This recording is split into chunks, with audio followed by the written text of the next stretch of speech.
ម៉ែបងប្អូនទាំងអស់គ្នាឃើញថាស៊ុបរបស់យើងគឺឆ្អិនហើយដំណងឆ្ងាញ់មែនតើអញ្ចឹងកុំភ្លេចពុកម៉ែបងប្អូនទាំងអស់គ្នាបើបានឃើញវីដេអូខ្ញុំហើយសូមជួយ Subscribe Channel ខ្ញុំម្នាក់មួយផង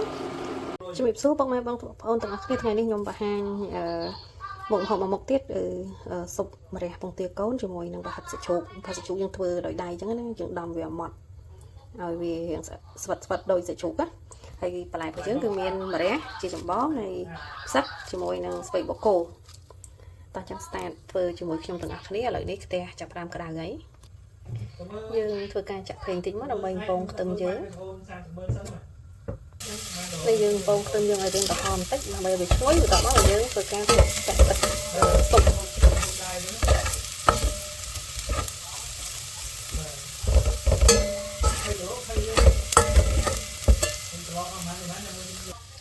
ោះចឹងយើងចាក់ទឹកចូលដើម្បីធ្វើស៊ុប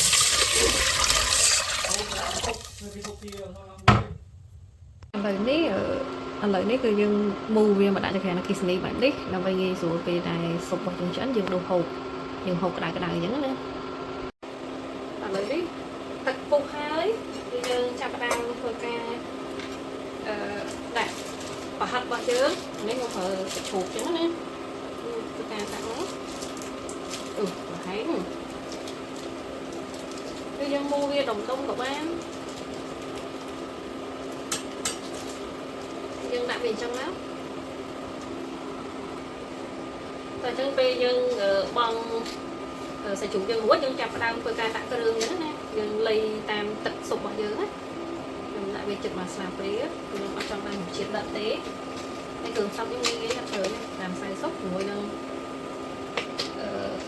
ស្ករ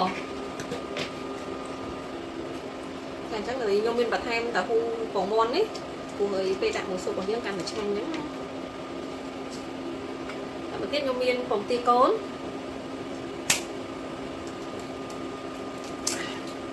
តំណង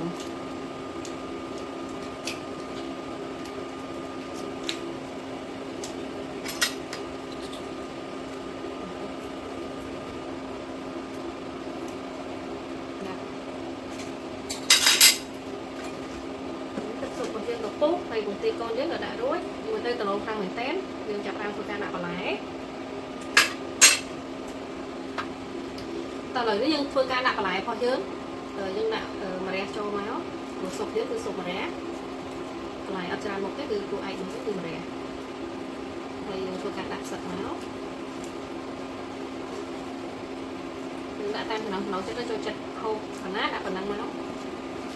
មានស្ពៃបូកគោខ្លះហើយយើងធ្វើការដាក់ងាស់វាឲ្យឆ្អិនអញ្ចឹងណាតែឥឡូវនេះឃើញថាស៊ុបរបស់យើងនេះឆ្អិនហើយទៅស្រៀងស៊ុបតិចស្ងោរតិចគាត់ថារសជាតិឆ្ងាញ់ប្លែកយើងធ្វើការតេស្តសាវាក្តៅណាអូយតំណងឆ្ងាញ់ពុកម៉ែបងប្អូនបើសិនជាចង់ធ្វើតាមអីធ្វើរបៀបងាយអត់បាយតែបើសិនជាមានប្រហិតថៃឆ្លាតអាហ្នឹងក៏ឆ្ងាញ់មួយយ៉ាងនេះដោយសារខ្ញុំអត់មានខ្ញុំធ្វើសាច់ជ្រូកច្រាំតែអញ្ចឹងប៉ះជួយឆ្ងាញ់អស់គ្នាតោះឥឡូវនេះយើងធ្វើការតេស្តមួយពងទាកូនរបស់យើងមកតំណងហ្នឹង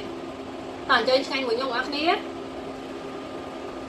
ពុកម៉ែបងប្អូនទាំងអស់គ្នាឃើញថាស៊ុបរបស់យើងគឺឆ្អិនហើយតំណងឆ្ងាញ់មែនតើអញ្ចឹង